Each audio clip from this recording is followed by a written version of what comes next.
Delicately gleaming atop Princess Catherine's crown of chestnut hair, the legendary headpiece once beloved by Princess Diana instantly captivated the Japanese empress. Her admiration was effusive, personal, and unfiltered. "What a beautiful tribute," Mako whispered, before requesting to know everything about the tiara's origin, its symbolism, and most curiously its connection to the princess who changed the world. Oh? But in doing so, the empress had unknowingly broken a silent, golden rule of British royal diplomacy. She had said her name, Diana. At this moment, Camilla, dressed in sapphire velvet and diamonds, turned to stone. Because nothing, absolutely nothing, unsettles Camilla more than the one legacy she can never erase and the one crown she can never wear. Diana's crown. The glass trembled in Camilla's hand before she did. For a fraction of a second, the room, all gilt and crystal, the hush of dignitaries and the hum of cameras, contracted into a single point of light, focused on a phrase she could not unhear. Empress Mako had spoken the name with the softest possible reverence, as if invoking a prayer rather than a person. Diana. The syllable floated through the state banquet like an echo that refused to die. It landed, precise and cold, in the exact place Camilla's composure lived. That small, graceful sound admiration turned into a question about a tiara unspooled, a private panic on the public stage. Camilla's face, for all the practice of centuries of royal portraiture, betrayed her. The practiced smile wavered, a micro-tremor at the corner of her mouth, the slightest blanching of lipstick. Her laugh came a beat late. Her hand steadied the wine glass. The stem left an anxious fingerprint in the light. For one vivid instant, she was not the woman who had learned to navigate scandal and scrutiny with the stubborn patience of someone who has survived. She was simply a witness to a version of herself she could no longer outrun. That is the power of symbols. They do not ask permission. The lover's knot pearls dangling like patient tears, diamonds woven into arches that have seen more headlines than holidays, sits on Catherine's head that evening like a loaded sentence. To the Japanese empress, it was a work of art and history.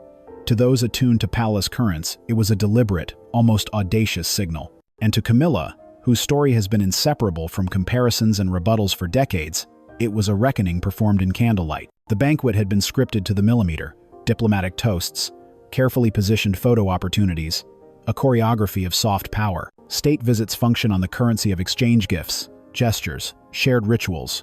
Yet nothing in the protocol manual read how to respond when another sovereign revives the ghost of a former princess with nothing but a whispered compliment. Empress Mako's curiosity was sincere. Her voice carried an international validation that did not need to be loud to be lethal. "What a beautiful tribute," she had murmured, leaning toward Catherine with an expression that was the purest kind of cross-cultural homage. "Tell me about its origin about her." The casualness of the request made the wound sharper. Across the room, flashes painted faces in alternating mercy and scrutiny. Social cameras found Catherine's composed profile and Empress Mako's attentive gaze. They missed the smaller, tremulous tableau, a few seats away. Camilla, still framed in sapphire and diamonds, looking every inch the queen consort by right, yet somehow reduced by resonance. The optics were merciless. A historic jewel, once bound to a woman who reshaped modern memory, now resting on the crown of a bride whose place in the narrative had always been contested. The moment created an axis: Diana's legacy in one hemisphere, Camilla's contested consortship in the other, and in the middle, Catherine's quiet ascent, absorbing and redirecting both currents. Diplomacy thrives on gestures, but it also suffers from them. Empress Mako likely had no political intent beyond admiration. She had simply recognized beauty and the story that shines through beauty. Yet in monarchy, stories are not idle. They operate like slow machines that set reputations in motion. A single phrase from a foreign sovereign had catalyzed a long-settled public calculus into fresh speculation. The room inhaled. London exhaled over social feeds and editorial pages, even as the last course was being served. What made the exchange ruinous for Camilla was not public interest per se. She has weathered curiosity before, but the way the ritual acted as a verdict in miniature. The lover's nod is more than metal and pearl. It is narrative architecture. It once belonged to Diana during the years that made her a global icon of empathy and youthful vulnerability, lifted into near myth. The tiara bore the contradictory history of Diana's charm and pain, and by resting it on Catherine's head, the evening performed a symbolic reparative act. The crown returned to a lineage of empathy and public affection, now embodied in a woman who many saw as both respectful of tradition and modern in sensibility. Camilla's discomfort was thus not solely personal humiliation, it was displacement. The banquet's quiet gave the illusion of decorum, but symbols operate under different rules. They reassign honor faster than protocols can adapt. As cameras captured the Empress's bowed attention and Catherine's discreet gratitude, palace insiders felt the tectonic shift. The choreography of statecraft had been outmaneuvered by the choreography of memory. This is what makes the lover's knot a hazard and a hinge. It can wound the present by resurrecting the past. It can also open a pathway for the future by transferring a legacy into new hands. In the hush, after Empress Mako's words, Camilla's role in that transfer felt not like a participant, but like an omission. The queen consort's murmured responses and tightened jawlines betrayed a deeper anxiety, a fear that ceremonial power was being reinterpreted not through decree but through sentiment, and that sentiment was choosing its heroine. As the banquet carried on, the orchestra softened to the next movement, but the room had already been scored. Conversations rerouted. Courtiers recalibrated seating plans. Aides hurried to spin small narratives into larger ones. The fallout would not be measured in diplomatic cables alone. It would unfurl in photographs, tweets, magazine covers, and the quiet reassignment of engagements. For Camilla, the moment felt less like a single misstep and more like a slow eclipse. A daylight shadow passing over a title that had been acquired through survival but could not commandeer the country's most tender memories. And for Catherine, the tiara's weight was paradoxically light and immense. She wore Diana's lover's knot without spectacle, translating grief into duty, sorrow into solace. Where others might have weaponized the legacy or shied away from it, she seemed to choose stewardship. A careful, almost reverential custodianship that reframed the crown into a living story rather than a historical burden. Empress Mako's admiration thus became a public blessing, an external validation that tipped a cultural tide. By the time dessert was served, the banquet had done more than honor a visiting sovereign.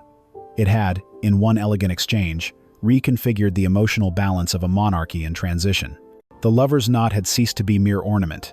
It had become a narrative engine. And in its light, the three women who occupy the palace's emotional topography, Diana in memory, Catherine in practice, Camilla in title, were given new coordinates. The rest of the state visit, and perhaps the future of the crown's center of gravity, would be measured against this small, resonant moment. The evening's single whisper Diana did not dissipate with the final carriage. It propagated. In the hours and days that followed, the palace found itself navigating an aftershock that protocol had not prepared it for. A reputational tremor whose epicenter lay not in policy or precedence, but in memory and sentiment. Public perception, once nudged, accelerates on its own momentum. Social feeds amplified a single photograph of Catherine in the lover's knot, until it became a symbol larger than the event that birthed it. Headlines favored the language of resurrection and stewardship. The people's queen, Diana's legacy reclaimed, a crown reborn. Such phrases are not idle. They reconfigure the emotional ledger by which monarchs are measured. Diplomatically, Empress Mako's gesture was pure and simple, an expression of cross-cultural respect that elevated the evening beyond mere statecraft. Yet in doing so, she inadvertently remapped the palace's internal hierarchy. Foreign courts seldom meddle in domestic narratives, but symbolic endorsements travel fast. They convert private sentiment into public validation. For Catherine, Mako's admiration functioned as an external seal of approval that bolstered her moral authority in the court of public opinion. For Camilla, it felt like an outside vote that diminished her claim to the nation's affection. The ripple effects were strategic, as much as emotional. Senior courtiers, ever sensitive to optics, began reassessing which engagements best showcased the monarchy's heart. Invitations quietly shifted. Events once slated for the queen consort were rerouted to Catherine. Princess Anne, whose practical weight anchors the institution, perceived the cultural current and acted not as intrigue, but as a corrective. Her decisions signaled institutional alignment behind the woman who could translate legacy into modern service. It was a tacit endorsement, not of personality, but of stewardship. Within palace walls, the moment sharpened existing tensions. Camilla's retreat cited publicly as fatigue, or a migraine read privately as withdrawal. The optics of absence are heavy in a media landscape that prizes presence. Meanwhile, Catherine's visible composure, her refusal to grandstand, and her swift return to duty visiting a hospice, answering children's letters transformed adoration into trust. People saw not spectacle but substance. The lover's knot ceased to be an accessory and became a mandate. Media narratives, predictably, bifurcated. Tabloids leaned toward the melodramatic. Rivalry, jealousy, a palace in quiet uproar. Broadsheets and international outlets tended toward a different interpretation: historical reconciliation and generational continuity. Academics and royal historians framed the incident within patterns of monarchical transition. Symbols often precipitate institutional change because they summon collective memory. an emotional ledger against which new authority is measured. For Camilla, the crisis was existential. Her tenure has been defined by survival and consolidation. She secured a title amid controversy and sought legitimacy through duty. But legitimacy differs from legacy. The lover's knot posed an uncomfortable arithmetic. One can hold a title by right and still lose the moral high ground if public sentiment favors another. That night did not create Camilla's challenges, but it exposed them under a foreign light, an illumination not easily dimmed. The state visit had been meant to fortify alliances. Instead, it clarified a domestic realignment. Symbols had chosen a steward, and in doing so, they compelled the palace to reorganize itself quietly around a new emotional center. The implications would not be settled in a day, yet the trajectory was unmistakable. In the court of public feeling, crowns are less about circlets and more about the stories they carry. Mourning in Windsor arrived without ceremony, but the silence itself felt curated, like the pause between acts when the audience senses the play has changed tone.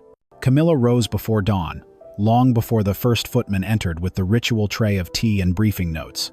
The palace corridors, hushed and cold, became a mirror of her mind, ornate yet empty, familiar yet quietly hostile. She had spent her life learning how to read rooms, the geometry of favor, the temperature of glances, but now every polished surface seemed to return an image she did not recognize. The Queen Consort of the United Kingdom stood wrapped in a robe of state, yet her reflection trembled with something close to irrelevance. The aftershock of Empress Mako's banquet words had transformed from gossip into architecture. Overnight, Catherine's portrait, radiant in the lover's knot, a faint echo of Diana, yet entirely her own, had become the unofficial emblem of the monarchy's softer age. Editorials hailed her as the bridge between memory and modernity. Charity patronages that once hesitated now aligned themselves with her schedule. Even foreign diplomats requested audiences with the Princess of Wales rather than the Queen Consort, a subtle breach of hierarchy disguised as flattery. Camilla saw the shift in the paperwork before anyone dared to speak it aloud. At breakfast, Charles attempted small conversation about the weather, about a memorandum on sustainable farming, but every syllable carried the brittle weight of avoidance. The king, whose reign depended on calm, had no language for domestic earthquakes. He tried to soothe her with the diplomacy of denial. "It was only a gesture," he murmured. "These things pass." But she knew better. In monarchy, things never pass. They sediment. Symbols calcify into precedent. In public, Camilla's schedule continued with mechanical precision. Ribbon cuttings, hospital visits, receptions lined with school children waving miniature flags. Yet the applause had changed texture. Where once there was polite warmth, now there lingered something cooler, not hostility, but comparison. Every smile she gave was measured against Catherine's. Every headline framed her as the relic beside the reformer. Even her wardrobe, once praised for restraint, was dissected for symbolism. "Camilla avoids pearls," one paper wrote, perhaps mindful of echoes. The press had discovered poetry in restraint, and that poetry was not hers. Behind palace doors, alliances recalibrated. The household, a labyrinth of courtiers and secretaries, functions like a living organism. It shifts towards survival. Staff who once hedged their loyalty began offering Catherine quiet courtesies, advance briefings, subtle praise during committee discussions. Princess Anne, pragmatic as ever, redirected her influence to safeguard the crown's stability. In doing so, she tacitly aligned with Catherine, seeing in her the continuity the monarchy required. Camilla understood this not as betrayal but as inevitability. The institution, after all, is not sentimental. It orbits around perception, and perception had turned. The transformation reached its crescendo a week later, at a charity gala for mental health, a cause deeply associated with Diana's legacy. Catherine arrived late, understated. Yet the room shifted toward her like a tide returning to the moon. Cameras clicked, patrons rose. The orchestra softened its tempo as though by instinct. She spoke briefly, gently, her words spare but luminous. "Every legacy is a lesson, and every lesson becomes our shared duty." It was diplomacy distilled into grace, an echo that united rather than divided. By the time she finished, applause filled the hall with the texture of reconciliation. Camilla watched the broadcast alone that night. The television's light cut across the drawing room, illuminating the lines on her face that even the best foundation could not disguise. She understood then what no publicist could rewrite. Catherine had not taken Diana's place. She had fulfilled Diana's promise. The world no longer sought the woman wronged, nor the woman redeemed. It sought the woman who could translate grief into guidance. Still, the human heart resists neat conclusions. For all her bruised pride, Camilla felt an ache that was not purely envy. She remembered her own decades in shadow, the mockery, the patience required to outlast scandal. She had built endurance into armor, but endurance alone does not inspire devotion. Watching Catherine bow her head to a child, she sensed the difference. One had learned to survive the public, the other had learned to serve it. The next morning, Camilla called her private secretary and canceled 3 appearances. She cited exhaustion, though the true fatigue was metaphysical, the weight of realizing that history had begun editing her in real time. Later that day, she penned a note for the king, left on his desk beside a silver pen. The crown's light should always find its rightful mirror. Let it shine where it is most needed. It was not abdication, nor apology, but an acceptance of gravity. Monarchies endure because they adapt, and adaptation sometimes requires surrender. When evening fell, she walked the long gallery alone. The portraits of queens past stern, luminous, enigmatic, regarded her with the composure of centuries. At the far end, the windows framed the gardens where spring was beginning to assert itself. For the first time in weeks, she smiled, faintly, and without pretense. Perhaps legacy was never meant to be possessed. Perhaps it only passes through the hands willing to hold it lightly. Outside, bells from St. George's Chapel carried across the lawns, the same bells that had once rung for coronations, funerals, and weddings. Their sound reminded her that the monarchy's story, like the music of its rituals, always continues. In another wing of the castle, Catherine prepared for the next engagement, unaware that the balance of power had already been rewritten, not by decree, but by recognition. History, Camilla realized, is not kind or cruel. It is simply attentive. It records not who demanded the crown, but who deserved its memory. By the following month, the palace had learned to live with the tremor. What began as a single remark at a banquet had matured into a quiet restructuring of the monarchy's emotional architecture. No official statement marked the transition it unfolded, through tone, through silence, through the subtle choreography of who appeared beside whom at public engagements. If the crown had once been a singular weight, it was now an orbit of shared influence, with Catherine's calm gravity drawing everything gently toward her. Camilla moved within this new order with the precision of someone who understood survival as a form of grace. She attended fewer events, delegated more duties, and withdrew from the front-facing theater of monarchy. Her public appearances became deliberate, almost ceremonial in their scarcity. When she spoke, her voice carried the patina of distance, a faint melancholy polished into dignity. The press, ever hungry for conflict, found none. Instead of rivalry, there was restraint. In restraint, there was power. Charles, caught between affection and the architecture of reputation, responded with a monarch's pragmatism. He shifted public focus to environmental policy, to diplomacy, to continuity. Behind the scenes, he recognized Catherine's expanding role without resentment. He saw in her the rare equilibrium his generation had never mastered, a blend of empathy and discipline that could modernize the monarchy without dismantling it. His trust, once cautious, became confidence. At one of their weekly meetings, he said quietly, "You understand people, Catherine, in ways I never learned to." Her answer was simple and devastatingly loyal. "It's not understanding, sir. It's listening." That exchange, later repeated by aides as anecdote, marked the unofficial transfer of the monarchy's moral center. Publicly, the world absorbed the shift with surprising tenderness. Tabloids that had long fed on division now framed the narrative as evolution. A monarchy grows up. Editorials praised Camilla's dignified quiet, describing her retreat as wisdom rather than defeat. The balance was poetic. One woman stepping forward into light, another stepping back into shadow, both preserving the illusion of unity. In Japan, a magazine published a photo spread comparing Catherine's state attire to Empress Mako's 2 women, 2 dynasties, bound by gentleness rather than power. The article credited that first banquet for redefining royal diplomacy through empathy. The piece circulated widely across Europe. Within Britain, it softened even long-standing cynics. Sometimes diplomacy succeeds not in treaties but in tone. Within the palace, an equilibrium emerged. Catherine led initiatives on child welfare and mental health. Her speeches grew more assured, her public warmth more luminous. People began to speak of her not as the next queen, but as the heart of the crown. Camilla, meanwhile, found solace in privacy, her gardens, her dogs, her books. There were still whispers, but she no longer heard them as accusations. The silence had become companionable. The true legacy of the banquet, though, extended beyond either woman. It had reminded the monarchy that power and memory are not opposites but mirrors. The lover's knot, that dangerous, beautiful artifact, had not destroyed or redeemed anyone. It had merely revealed who was ready to bear its meaning. Catherine wore it now, not as inheritance, but as responsibility, a bridge between the myth of Diana and the duty of the present. On a spring evening, the royal family gathered for a private dinner at Windsor. No photographers, no speeches. Just family and candlelight.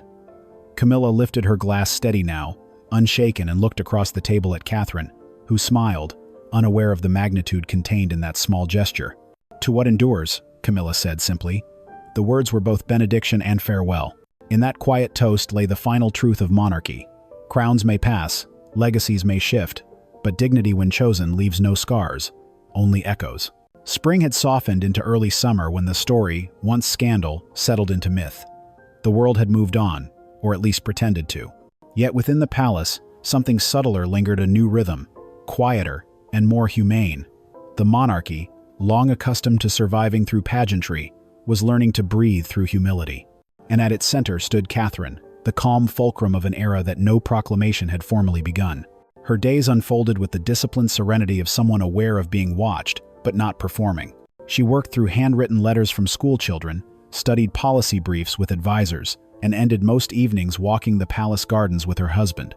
William, for all his stoicism, had noticed the change too, not only in the public's affection, but in the air around their home. "You've made it all feel lighter," he once told her. She smiled, half amused, half weary. "It's not lighter," she said. "It's just clearer." Across the estate, Camilla lived in deliberate seclusion.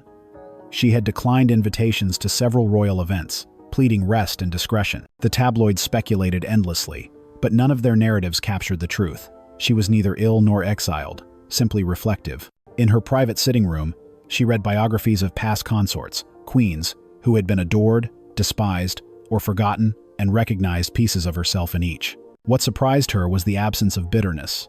She had expected resentment to fester, yet what replaced it was a curious peace, the serenity of someone who had finally stopped competing with ghosts. One afternoon, she summoned Catherine for tea. No staff, no agenda, only porcelain cups and a view of the rose garden. For a few minutes, they spoke of trivialities, weather, charities, dogs, until the conversation drifted, gently, toward what neither had planned to name. "You wear the crown well," Camilla said softly. "It's not mine yet," Catherine replied. Camilla smiled. "Oh, it's never about ownership, dear. It's about steadiness. The world only believes in what doesn't flinch." It was not apology, nor surrender, simply acknowledgement. Between them stretched the invisible thread of women who had endured the same crown's glare under different skies. When Catherine left, the elder woman remained by the window, watching the younger's figure recede into sunlight, and understood that history had already turned the page with remarkable gentleness. Outside the palace, public affection had grown almost devotional. Catherine's composure had become cultural shorthand for reliability in uncertain times. Polls spoke of the new face of continuity, a phrase that quietly reassured the institution's guardians. Even Republicans, once scathing, admitted a reluctant admiration. "She makes the idea of monarchy tolerable," one columnist wrote. It was the rarest compliment, acceptance through empathy. Camilla, reading that line in the paper weeks later, folded the page without irritation. She knew what it meant. Not erasure, but closure. Every dynasty requires a pivot, and she had simply lived to witness hers. To her surprise, that realization felt less like defeat than deliverance. The crown's history, she thought, had always been written by survival, but its future would depend on grace. And grace, unlike power, cannot be seized, only offered. On the eve of the anniversary of the banquet, the palace released a photograph. Catherine, in soft light, wearing the lover's knot once more. No grandeur, no fanfare, just a quiet portrait, eyes lifted slightly toward something unseen. The caption read, "In memory, in service, in hope." Camilla saw it printed the next morning and felt a strange, tender satisfaction. The jewel that once symbolized rivalry had become a covenant. What once wounded, now bound. For the first time in her public life, she felt genuinely free. Freed from comparison, from proving, from the endless audition for approval. History would remember Catherine as the reconciler, Diana as the dream, and herself as the necessary bridge between the two. Not beloved, perhaps, but understood. And in the ledger of monarchs and consorts, understanding is its own form of immortality. The bells of Westminster tolled in the distance. Camilla closed her eyes and listened not as a queen, but as a witness to her own conclusion. Some stories end in triumph, others in tragedy. Hers ended, as all lasting legacies should, in quiet grace. By autumn, the story had become legend, retold in articles, documentaries, and whispered conversations across continents. The Japanese state banquet was no longer just a diplomatic event. It was remembered as a turning point in royal mythology. And at its heart stood a woman who never asked for a crown, yet somehow became the essence of one. The phrase, "the Queen in spirit," had begun as a poetic headline in a French paper. Within weeks, it evolved into a global refrain, a phrase that captured something the monarchy itself could not articulate. Catherine had not inherited power. She had inherited purpose. Her every gesture now carried quiet symbolism. When she visited a children's hospice wearing a simple pearl brooch instead of the lover's knot, observers saw restraint. When she attended a memorial for Diana without speaking publicly, they saw humility. When she smiled at the crowd during Remembrance Day, standing beside a visibly withdrawn Camilla, they saw serenity, the kind that can't be staged. Inside the palace, the transformation was more profound than anyone dared say aloud. The courtiers, once split by allegiance and rumor, had begun referring to Catherine in new terms. Her steadiness, her light, her continuity. What they meant was that she had become what Queen Elizabeth II once embodied, a fixed point in a world of movement. Camilla's name still appeared in official schedules, her title still intact, but her presence had softened into the background. She performed her duties dutifully, yet without the urgency of someone guarding her place. In private, she confided to a trusted aide. "Every crown has its rightful weight. Mine was always borrowed, hers fits by nature." There was no jealousy left, only recognition. Prince William, meanwhile, seemed to have rediscovered calm. For years he had carried his mother's memory like a shadow, half burden, half compass. But seeing Catherine wear the same tiara, not as a haunting relic, but as a living promise, had transformed something in him. He began speaking of Diana not with sorrow, but with pride. "She'd have loved this Catherine," he told a friend quietly one night. "She'd have seen her strength not in her voice, but in her silence." In Tokyo, Empress Mako sent a private letter sealed in white chrysanthemum paper. Inside was a delicate watercolor of the lover's knot, surrounded by cranes in flight. Beneath it, a single line in English: "To wear memory without sorrow is the rarest grace." When Catherine read it, she placed the letter in her journal beside a pressed lavender stem, a small token from her garden. No announcement followed, no acknowledgement to the press. She simply carried on, attending to causes that needed her early childhood programs, art therapy for trauma victims, sustainable education. Her power lay not in grand gestures, but in quiet consistency. The palace aides soon noticed something subtle, yet extraordinary. Whenever Catherine entered a room, conversation softened. People stood a little straighter. Even the most cynical diplomats deferred to her with genuine warmth. One remarked after a UN reception, "She has that rare thing, authority without demand." Months later, as winter lights returned to London, the lover's knot reappeared once more, this time at a Christmas charity concert. Its pearls shimmered under candlelight, familiar yet new. The audience, filled with veterans, nurses, and children, rose in applause. And in that moment, it became clear. The tiara was no longer Diana's alone. It had become a vessel of continuity, a story reborn through grace. Outside, snow began to fall on Buckingham's marble steps. Inside, the orchestra played softly as Catherine bowed her head in gratitude. No speech, no crown, no declaration. Just presence. And somewhere beyond the glitter and history, beneath the quiet hum of the palace, a legacy completed its circle not in noise, but in peace. Because the truest queens are not crowned by gold, but by time. And Catherine, the queen in spirit, had already begun to reign.